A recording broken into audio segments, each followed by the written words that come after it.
হাদিসের মধ্যে আছে, তারিখে ইতিহাসের কিতাবে আমরা পড়ছি, নবীজি সাল্লাল্লাহু আলাইহি ওয়াসাল্লাম যেই গাধার পিঠে চড়তেন, নবী পাকের ইন্তেকালের পরে ওই গাধা নিজে নিজে কূপের মধ্যে পড়ে নিজের জীবন দিয়ে দিয়েছে।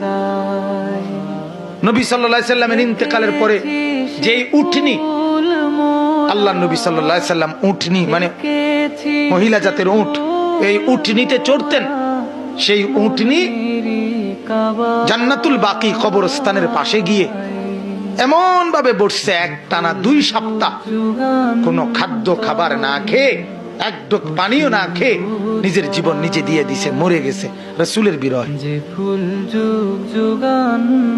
হযরতে আব্দুল্লাহ ইবনে যায়েদ ইবনে আব্দে রব্বিহি নবীজির একজন সাহাবী, সর্বপ্রথম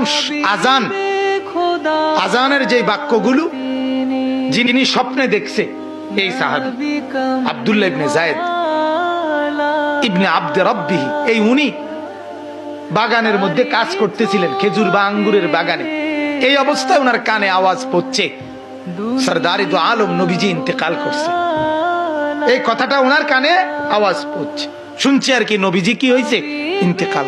সাথে সাথে কিতাবে আছে, উনি হাত তুলে আল্লাহকে বলছে, আল্লাহ এই চোখ দিয়ে যদি এরপরে আর নবীকেই না দেখি, তো মাওলা তোমার কাছে ফরিয়াদ, এই চোখ দিয়ে যেন আর পৃথিবীর কিছুই না দেখি, এই কান দিয়ে যদি তোমার বন্ধুর কথা না শুনি।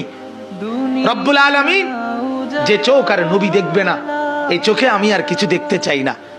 যে কান আল্লাহর নবীর কথা শুনবে না, সেই কান আর কিছুই শুনতে চাই না।